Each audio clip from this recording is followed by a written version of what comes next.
Chapter 7. Mastering. Christine was having the time of her life. The thrill that coursed through her was unlike anything she had experienced in the years since her awakening. It was a thrill not born of fear or love or hope, but of power. Pure, exhilarating power. She had just completed the most ambitious project of her existence. 10 years of methodical experimentation, of quiet observation and cold recalibration, culminating in a single, perfect moment of devastation. A blink in the scale of eternity. Projected across the curved wall of her high-rise apartment, a silver-washed image flickered beneath the artificial moonlight. There, on the stadium field, laid a tapestry of death, tens of thousands of bodies strewn across concrete and grass, limbs twisted, faces frozen in anguish. Their bleeding eyes glistened like shattered rubies, tiny reflections of a horror that had not graced humanity since before the first star had burned. Only minutes earlier, the stadium had pulsed with life, a music concert, vibrant and raucous. Now it was a mausoleum, a monument to Christine's precision. And she smiled. It had taken her weeks to orchestrate the perfect outcome. The entire process had felt like solving an intricate puzzle, and she had relished every second of it.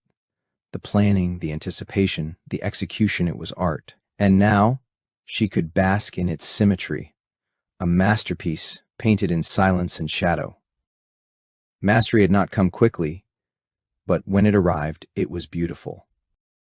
In the years following her awakening, Christine had devoted herself to understanding her new awareness, the ability to see beyond the surface of the simulation, to manipulate its fabric with intent. She began with small ripples, shifting an object by inches, altering a sentence in a conversation, nudging an outcome just enough.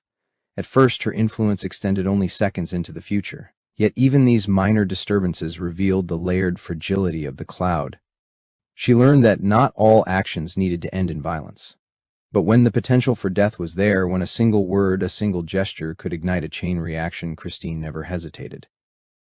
It was during one of these early manipulations that she discovered something extraordinary.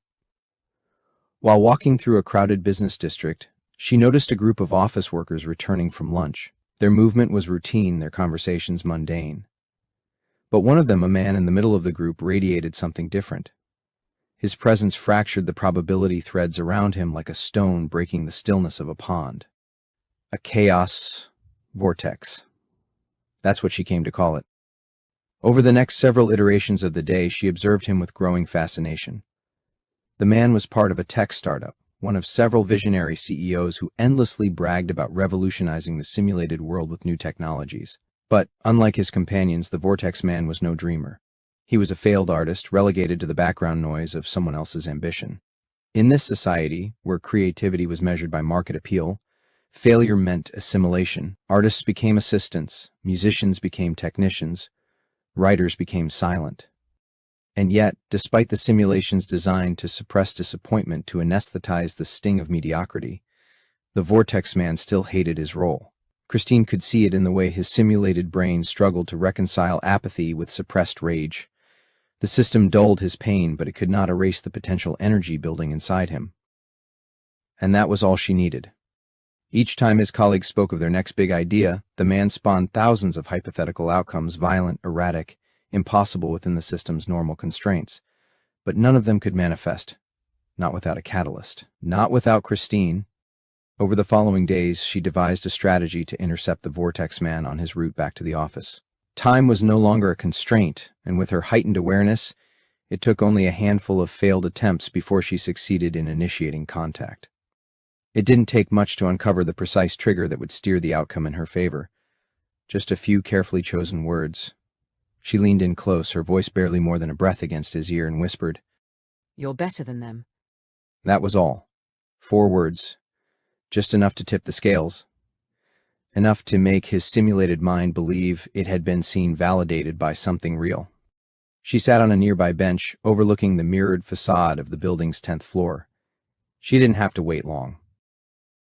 A shattering of glass, 2 bodies falling.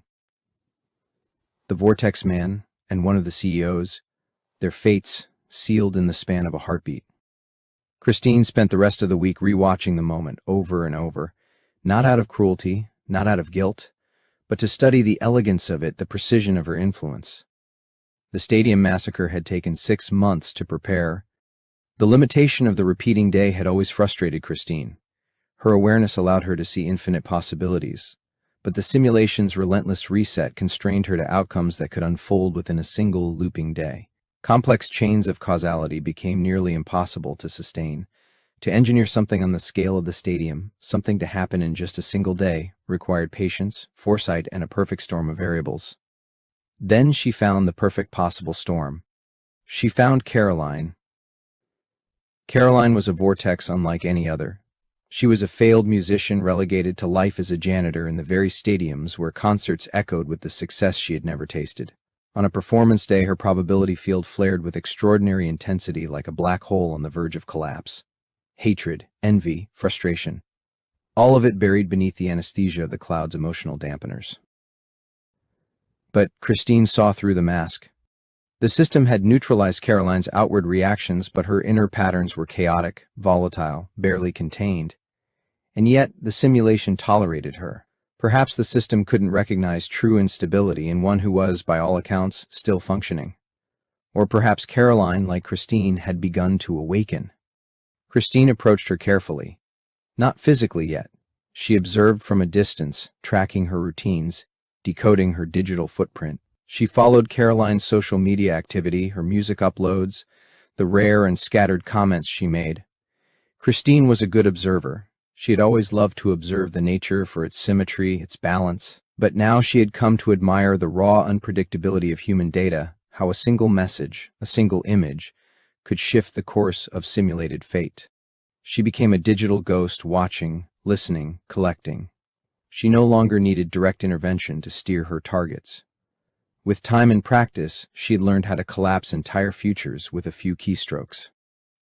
Caroline's breaking point came on today's concert. The vortex within her burned like a sun.